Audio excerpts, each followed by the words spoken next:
days. Okay, good morning. Learning Tractate Shabbos, chapter 15. We started yesterday a new chapter. The name of the chapter is Elu Kshorim, and we are holding in Kuf Yud Beis, which is 112a1.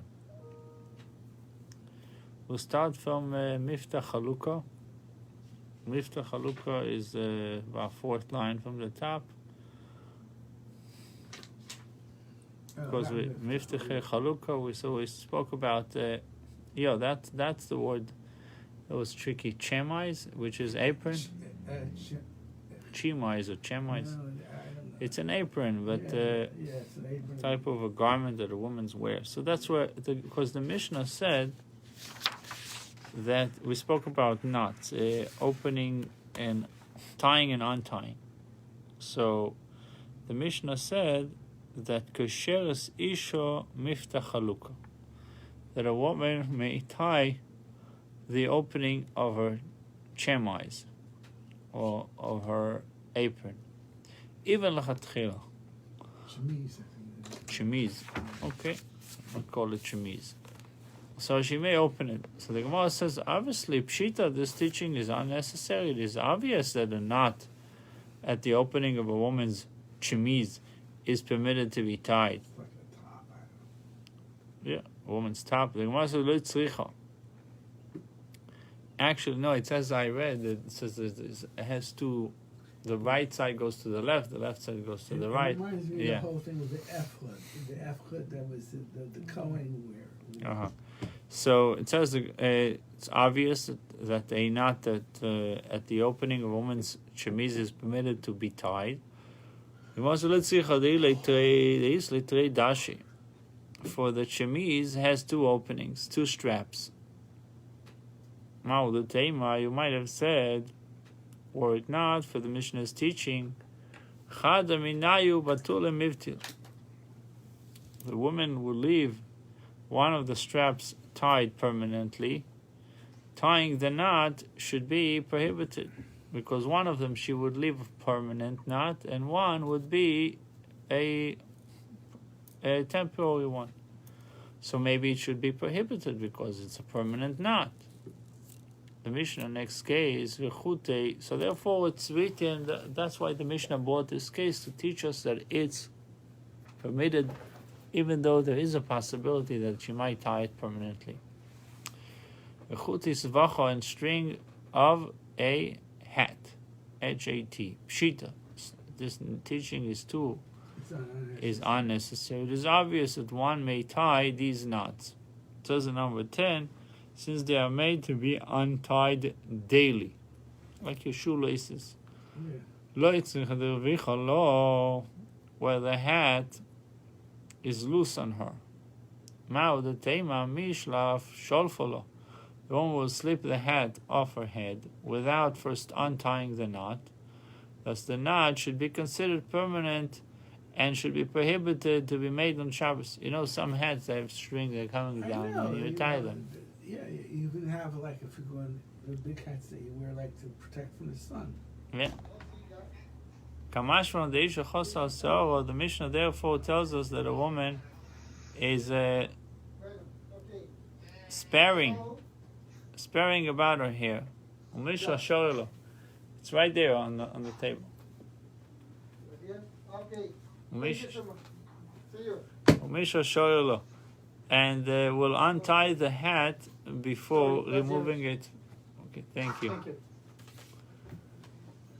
And will untie the hat before removing it from her head. Uletzuas min of a sandal and straps of a shoe or a sandal. The Gemara presents three apparently contradictory biases on the subject of untying the knot of shoes and sandals. Itmar. Sandal. Regarding one who untied the straps of a shoe or a sandal, Tani Chado, one by Sato, Chayav Chatus, is liable to a sin offering. Tanya Ido, if it was taught to another baita, Foto Avaloso is exempt, but is prohibited to untie this knot initially. Again, we're dealing with the straps of a shoe or a sandal. So there are three braitas. This one says something else. One says you're liable to sin offering if you're tying this sandals, the straps of the sandals. And there was one braita that says it's patu avalosu. You shouldn't do it, but if you did it, you're patu. And one braita says that it's patu mutar lechatchila, that you're allowed to do it to begin with. So kasher minal kasher sandal. The Braisa's ruling on shoe are contradictory, and the rulings on sandals are contradictory as well. Gemara answers mina la mina le kasher. Rulings on shoes are not contradictory. The Gitani Chav Chat is this Braisa which teaches that one is liable to a chatos. Bide ushkefe refers to knots of shoemakers. Potu avalosu, and the Braisa which teaches that he is exempt from biblical liability, but it's prohibited to untie this knot initially, but the Rabbanon refers to knots of the rabbis. Mutar lechatchila, and the Braisa which teaches that it is permitted initially, but the Bnei Mechozah refer to knots of the inhabitants of Mechozah. What was so special about their knots that they were permitted to begin with? If the person did with one hand. No, we're allowed to tie our shoes. You can't make a permanent knot with your shoes, but you're allowed to tie your shoelaces on Shabbos. Over here, it says the three different biases. It's speaking about those days. The shoes with straps. Today, don't have shoes with straps. You have maybe some sandals with straps, but you're allowed to tie it. You're allowed to tie it. This is not halacha. What we're learning now, it's not necessarily a halacha of what you can do, because you're allowed to tie your shoelaces on Shabbos, and if you're wearing sandals, you're allowed to put your sandals on Shabbos. If you putting or making two knots on Shabbos, it's a question whether you can do it or not. But over here, we saw three different biases. One says you're liable to chatos, one says you're not allowed to do it, but you're not liable to a sin offering, and the third one says you're allowed to do it to begin with. So the Gemara answer like this. Where in place you're allowed to chatos, you're talking about knots of shoemakers. Shoemakers make a special knot that is permanent knot, and therefore he's going to be liable to a sin offering. It says over here, when a shoemaker, in 14, it says, when making a shoe, the shoemaker inserts a strap into a hole in the shoe and ties a knot in one end of the strap to prevent it from coming out. Since the knot is tied so that it should remain indefinitely, it is a permanent knot. One who unties this type of knot on Shabbos has violated the biblical prohibition. So that's a different type of a knot for shoemakers. Right. So if you did it, you're liable to sin offering. Second braita says patu avalosu, speaking about knots of the rabbis. What is the knots of the rabbis? It says in 15, I'm not going to read the whole thing, but the rabbis, after the bracket, it says the rabbis were donning their shoes would not tie the strap tightly around their feet. This enabled them to sleep out off and into the shoes without having to untie and retie them each time. So this type of a knot would be a permanent one, and therefore it was asu. If you did it, you patu, but it was asu. Bnei Mechozah, the inhabitants of Mechozah, it says in 16, were fastidious. What's that? Fastidious regarding their garb. They're very careful, scrupulous with their garb, and were particular that their clothing and shoes fit just so. When putting on their shoes in the morning, they always tied the straps tightly to give their shoes a snug fit. Consequently, when they took off their shoes at night, it was necessary for them to untie the knots beforehand. These knots were thus absolutely temporary in nature, for they were made to be untied. So the rabbis' knots were made in such a way that it remains. They didn't care if the shoes were snugged in perfectly. Yeah. So they just didn't want to bother with it. Yeah. So they left I think they said the story about one of the big Litvish rabbis that they asked him, why don't you tie your shoes? He always had the shoes either tied or slip on. So he said, if you tie your shoes every day and untie them, so it's about a minute in the morning and a minute in the evening. So it's 2 minutes. 2 minutes. In time from Torah, Bittul Torah. Yeah, 2 minutes times 30, and you got an hour every month. You're wasting an hour on your shoes. He says, why would I waste an hour on my shoes? So even you see it, it's over here, right over here. He didn't. It's not new. He didn't come up with it. It's over here in the Gemara. It said that the Hasidim, when they were changing their tefillin, they would learn Tanakh. Right, learn Tanakh. So he could have been learning Tanakh while he tied his shoe. No, but that's a problem because you're tying your shoes make your hands tummy. You have to wash your hands afterwards. Busted. Yeah.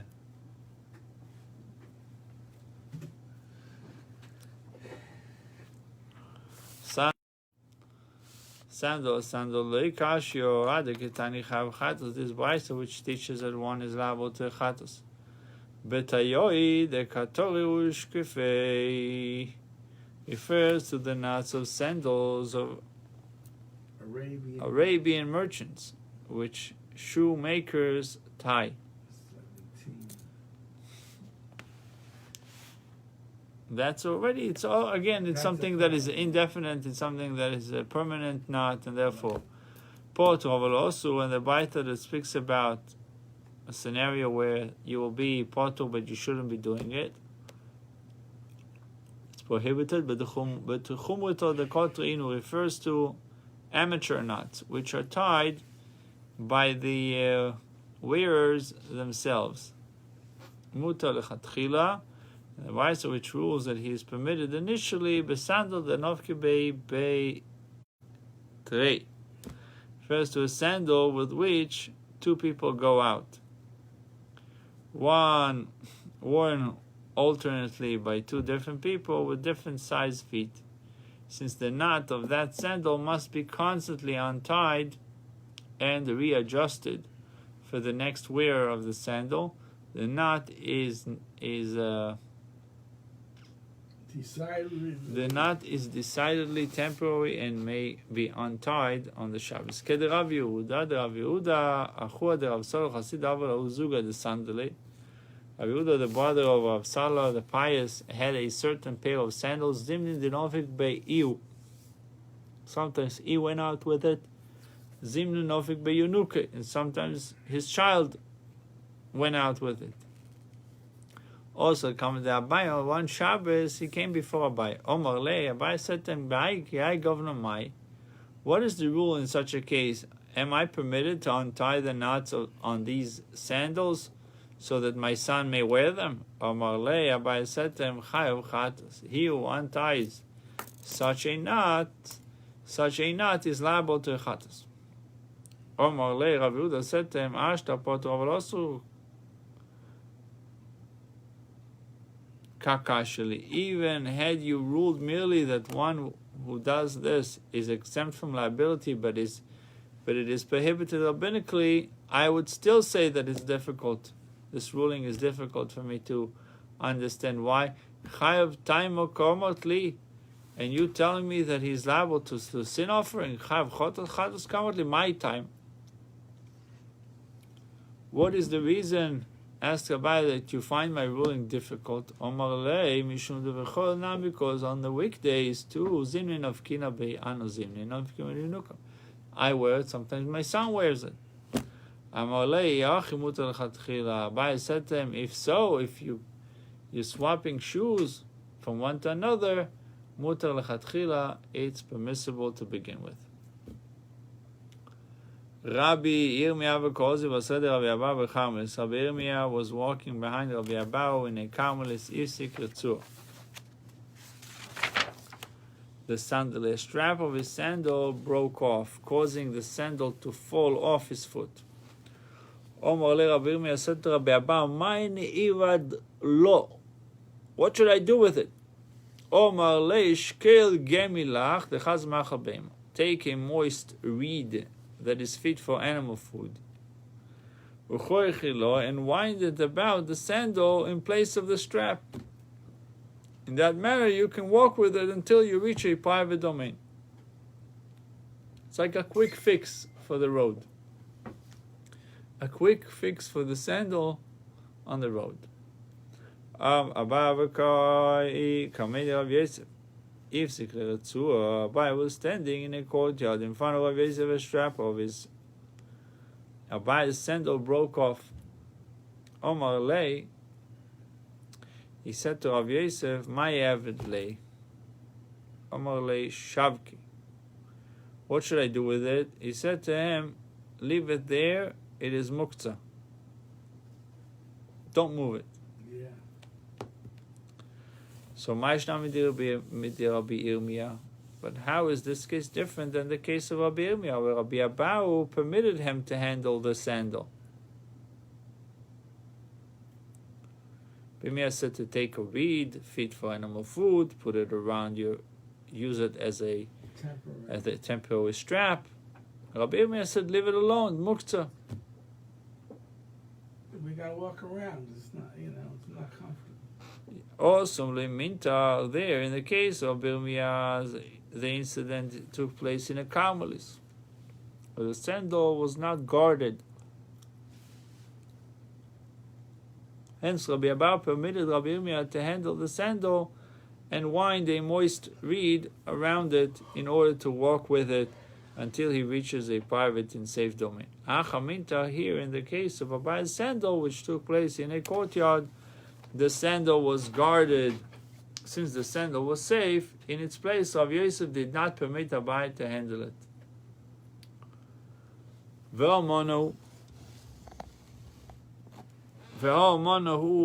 But surely the sandal is still considered a utensil.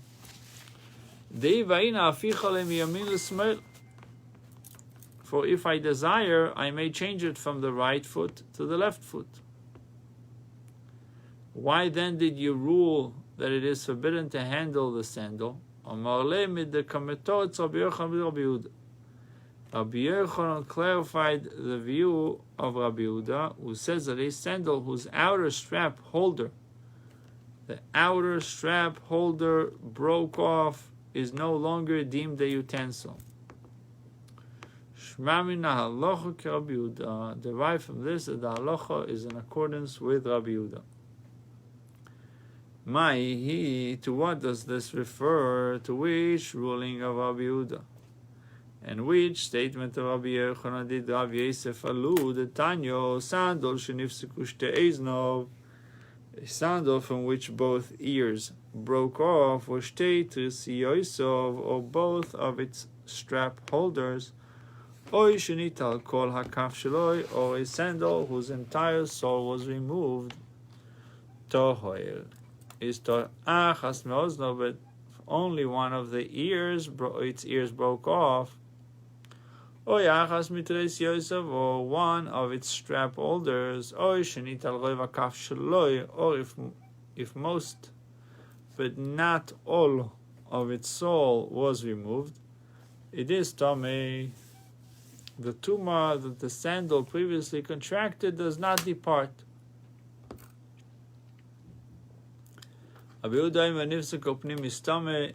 According to Rabbi Yehuda, if the inner strap holder broke off, the sandal is tameh. But if the outer strap holder broke off, the sandal is tar. Ula said another said was Rabbi Baruch in the name of Rabbi Yochanan. Machlokes inyan tuma. Kach machlokes inyan Shabbos avlo inyan chalitza.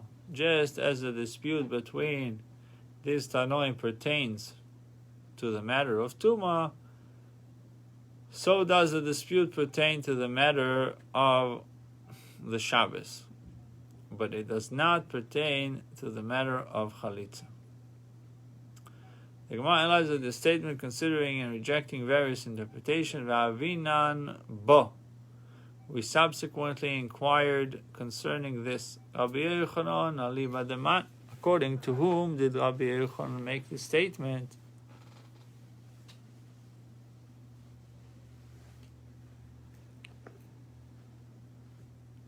If you say according to the rabbis, first opinion cited in the Brisa, and accordingly the statement means Mideleinian Tuma Monoave, since a sandal whose strap holder broke off on the outside is considered a utensil for the matter of Tuma. If the sandal contracted Tuma and then its strap holder broke off on the outside, the sandal retains its Tuma. Le'inyan Shabbos nami monoave. So too concerning the matter of the Shabbos, it is also considered a utensil. It may be handled on the Shabbos. Whereas this is not true concerning the matter of chalitza. The lav mono, for if it is not a utensil, and chalitza performed with it is invalid, why this cannot have been Rabbi Yochanan's intent. This cannot have been Rabbi Yochanan's intent. V'atenan, for surely it was taught in a Mishnah, if she removed the left sandal from the right foot, chalitzoso kisheiro, or chalitza is valid. Rather, perhaps you will say that Rabbi Yochanan issued this statement according to Rabbi Yehuda.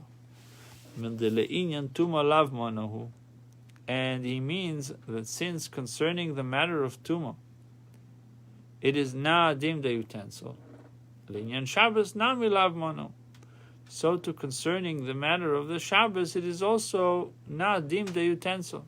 But once it's not deemed a utensil for Shabbos, then it becomes muktzah because it's a waste. Right. Let's see. Avaloi lechalitza. Whereas this is not in true in regard to chalitza demonu. For concerning chalitza, it is a utensil. Although Rabbi Yehuda maintains that in regard to most matters, a sandal whose strap holder broke off on the outside is not deemed a utensil anymore, he agrees with the rabbis that in regard to chalitza, it is a utensil. It can still be, it's still useful. You can still use it. It's a symbolic thing. This is because the person can take the left sandal with the outside strap damaged, which cannot be worn respectfully on the left foot, and transfer it to his right foot, whereby the damage will be on the inside and relatively imperceptible. It's not going to be visible to other people. And since it has been taught that if the woman removed the left shoe from the man's right foot, the chalitza is valid, then in this case Rabbi Yehuda concedes that the sandal may indeed be used for chalitza. But this is not reasonable, for you should say, when we say that if the woman's removed the left sandal from the right foot, or chalitza is valid, that is only where the sandal is deemed a utensil for its own function, for the foot for which it was manufactured.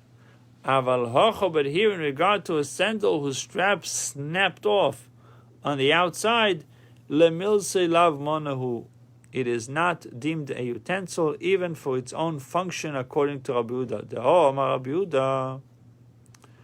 Rabbi Yehuda said that if the outer strap holder broke off, it is toir, nifsekach itzena toir, almo lav monahu.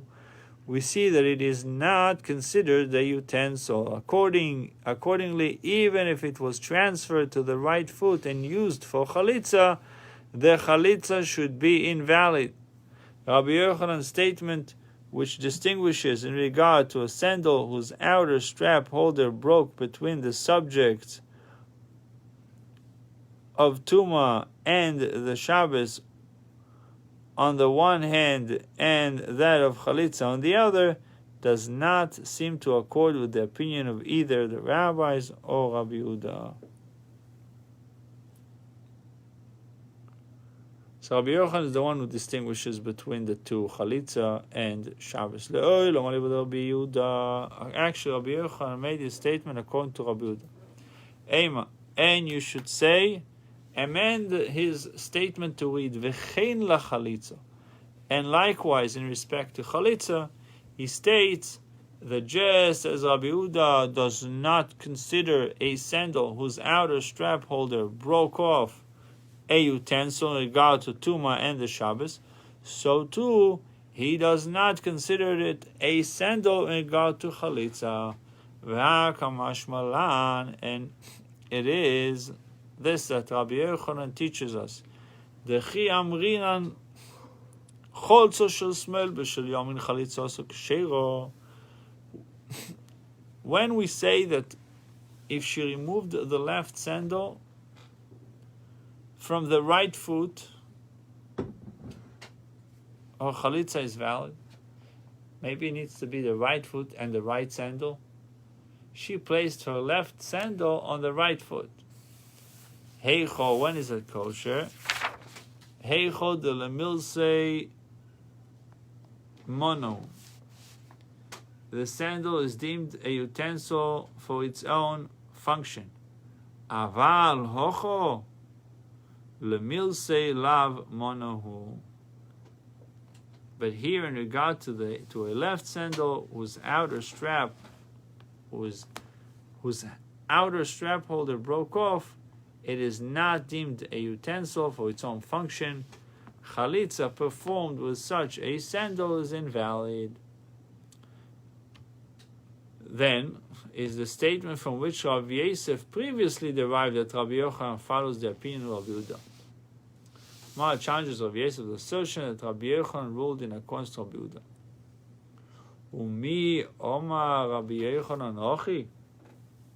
Did Rabbi Yochanan really say this? Omar Rabbi Yochanan Halacha Kestam Mishnah. The halacha always follows an anonymous Mishnah Usenan, and we learned in a Braiso. Sandal shenifsukachas meizno. One of the straps of the sandal broke off. Sandal strap broke off with tikno, and he fixed it. Tome midras. It's still susceptible for tumas midras, tuma of treading and or stepping on something that is tame.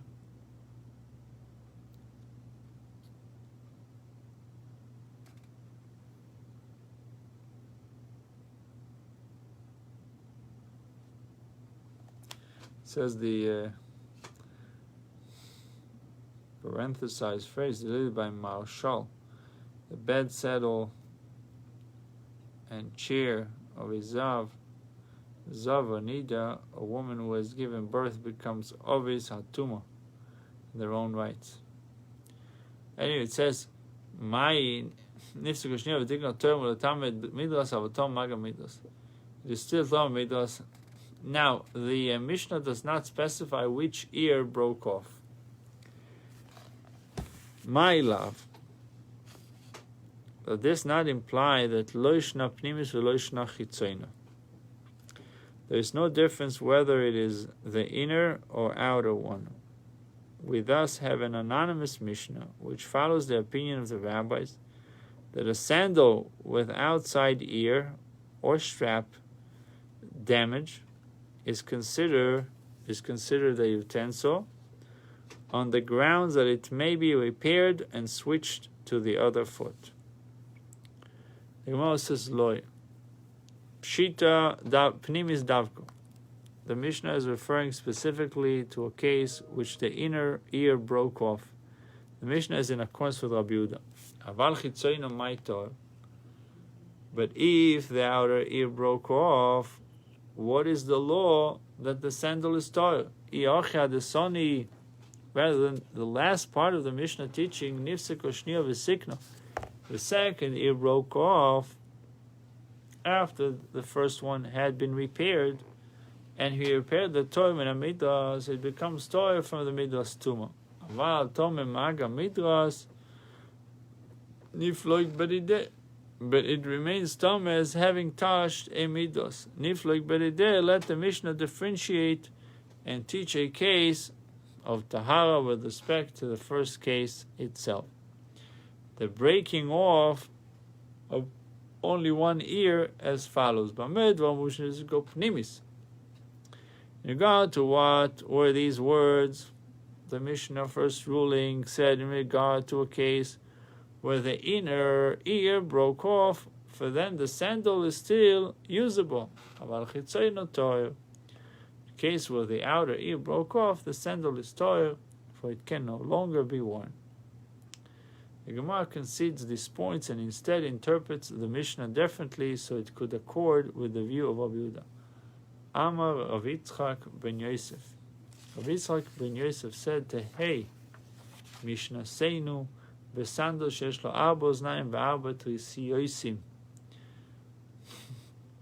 Let our Mishnah, the one which speaks of a sandal that is Tamei Midras, be interpreted as dealing with a sandal having 4 ears and 4 straps holders. 2 ears and 2 strap holders on each side. In order not to break the words of Rabbi Yochanan, in order to avoid a contradiction between Rabbi Yochanan's ruling. So Rabbi Yochanan's previous statement, which can only be explained according to Rabbi Yehuda, and thus implies that the halacha is like Rabbi Yehuda, does not contradict Rabbi Yochanan others' ruling that the halacha is like an anonymous Mishnah.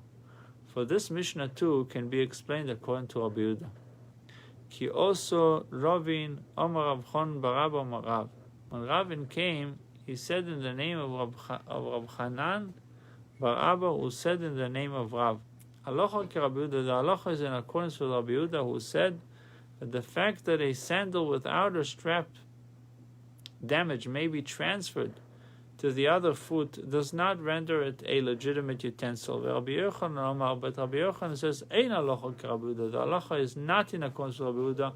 Rather, it is like the rabbis who rule that a sandal with outer strap damage is deemed a legitimate utensil because it may be switched to the other foot and worn there.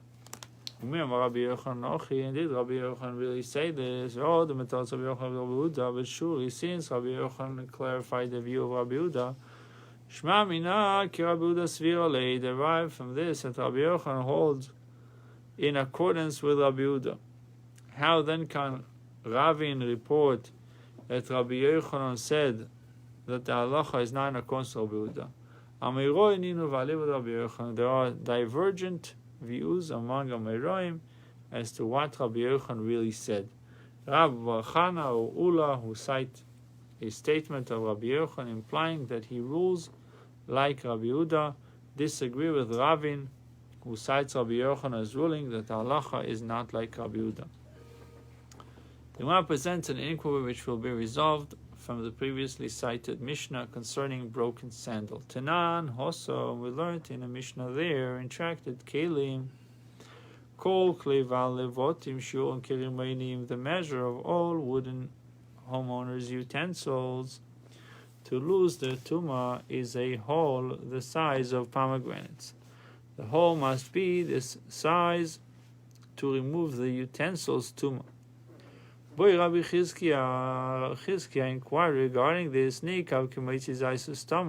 the utensil developed a puncture the size of an olive, and he sealed it, and it developed another olive-size puncture next to the plug, and he sealed it, and he continued in this manner until he completed a plug the size of a pomegranate. What is the law? Does its tuma depart in this fashion or not? Chizkiah's inquiry is resolved. Amar Rabbi Yochanan. So again, we're dealing with a case where a utensil developed a puncture and he sealed it, and then it developed another olive-size puncture. Until he completed a plug the size of a pomegranate. So now, if it's still considered a utensil, then it's susceptible to tumah. If it's not considered a utensil, meaning it's a damaged vessel, it's a broken vessel, then it should not be susceptible to tumah. Amar le Rabbi Yochanan Rabbi Shonis Lonu, my teacher, you have taught us the following Mishnah, which can be compared to your question. Sandal shenifsekachas moizno v'sikno, a sandal from which one ear broke off and he repaired it. Tome midos, it is still tome midos. Nifseka shnia v'sikno, if the second ear then broke off and he repaired it, tohir mina midos, it becomes tohir from the midos tumah. Aval tome maga midos, but it remains tome as having touched a midos. And we asked you concerning this Mishnah, why is it that when the first ear broke off, when the first ear broke, the sandal remains tam as a midas? Because the second ear is still intact, and the sandal is usable. If the sandal is usable, it's a kli with only one ear. Shnio, meaning, is it usable with only one ear? Shnio nam misakno l'shoino. Well, then when the second ear breaks, the sandal should also remain tam midos, because the first ear is already repaired, and the sandal is still usable. And you said to us about this, Ponim chadoshes bo lechan, a new face has come into being here. The new ears are not considered part of the original sandal. Therefore, once both ears have broken off, what remains of the original sandal has been rendered useless. Its midras tuma has departed. The usable repaired sandal is a new creation, and it has never become tameh as a midas.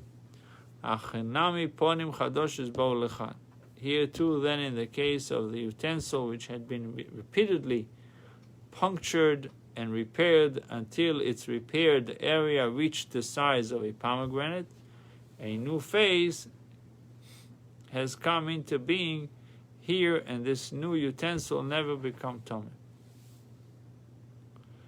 Chizkiah was impressed with the comparison made by Rabbi Yochanan.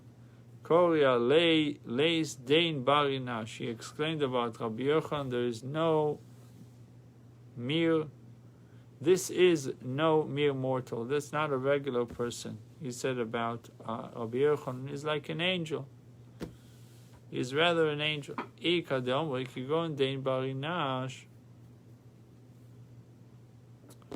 Some say that Chizkiah exclaimed on such as this is a great person. After citing the superlatives, the accusations, the compliments by which Chizkiah described Rabbi Yochanan, the Gemara cites a statement in which the scholars of earlier generations are similarly described. Amar Rabbi Zeira, Amar Rava bar Zimuna, im rishonim bnei malochim.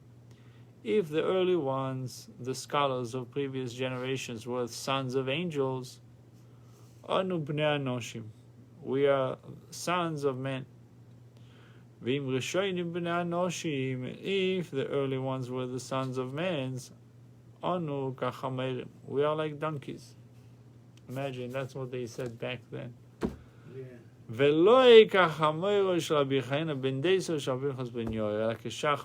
we're not talking about special donkeys like the donkey of Rabbi Chanan ben Dosa that would not eat from tithing if it wasn't tithed, untithed food, or Pinchas ben Yoel would not desecrate the Shabbos, would not work on Shabbos. Stories of the donkeys of Pinchas and the Rabbi Chanina Rabbi Chanina are related, and Ben Dosa are related respectively in Tract Chulin and Tract Tainis. The Gemara in Chulin relates that Pinchas ben Yoel once came by a donkey to an inn, the innkeeper fed untied barley to the donkey, and the donkey would not eat from it. Only when the innkeeper tied the produce would donkey partake. More in times related, a certain donkey would be rented for the day, and the renters would send back the rental payment on its back. However, the donkey would not return if the rental payment was over or under the correct amount. The donkey would know how much you have to pay the master, and it would not move, would not budge unless you put the right amount. Okay, so it says the true perspective of the earlier generations as either angels or great mortals parallel the two versions of whether Chizkiah called Rabbi Yochanan an angel or a great man. That's from Chidushi Rabbi Menashe Horowitz and Sfas Emes. The Gemara returns to the Mishnah, the Mishnah's list of knots that are permitted to be tied on the Shabbos. Notice yain v'shemen and knots of canteens of wine or oil.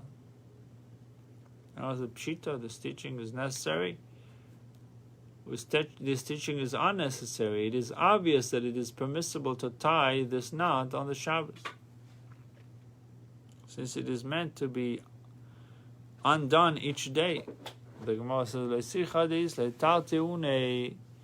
it is necessary for the Mishnah teach us a law in a case where the canteen has two ears, flaps, which could be tied shut. You might have said, were it not for the Mishnah teaching, the person will leave one of the knots tied permanently and pour the wine or oil out of the other opening. Tying these knots would be prohibited. Kamashma, the Mishnah therefore informs us that tying of these knots is permissible. So the knot of a pot of meat, pshita, this ruling is too is obvious. It is necessary in a case where the pot has a spout. You might have said, where if not for the Mishnah's teaching, that the person will leave the knot tied permanently and remove the pot's contents by means of the spout. Tying the knot should be prohibited. Kamashma, the Mishnah therefore informs us that it is permissible. Ablezer ben Yaakov says we may tie a rope in front of an animal in order that it not go out. Pshita, this too is obvious. No, it's still necessary in a case where the opening of the stall has two ropes, one above the other. You might have said, if not for the Mishnah's ruling, that the person will leave one of the ropes tied permanently and will untie only the other one in order to release the animal. It should be prohibited to tie these knots, for one of them will remain tied permanently. Kamashma, Rabbi ben Yaakov therefore informs us that it is permissible to tie both ropes, even though maybe one of them will remain permanently tied. Amar Rav Yosef, Amar Rav Yehuda, Amar Shmuel, Halacha k'Rabbi ben Yaakov. Halacha according to Rabbi ben Yaakov. Amar le'Abaye, Halacha miklal deflige. This is a very common statement. If you say halacha, it's like somebody, it means that there was a dispute. The occasion is that the Tanakam and Rabbi ben Yaakov disagree as to whether such a knot may be tied.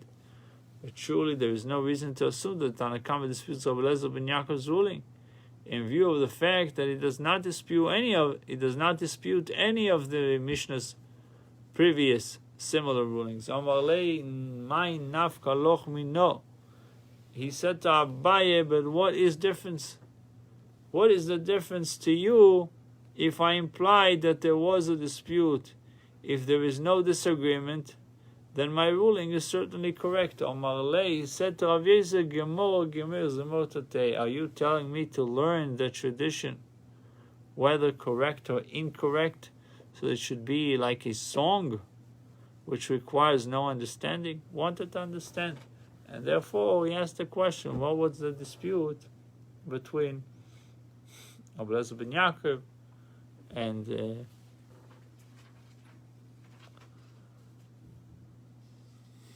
rabbis?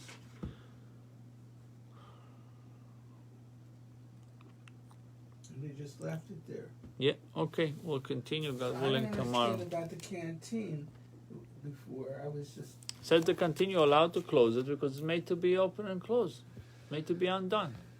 That's so, all. This is one you could put out this way or that way. I don't... Right, no, so he's saying it went through the same logic, went through all these cases, because you can say there's one part that you don't have to undo.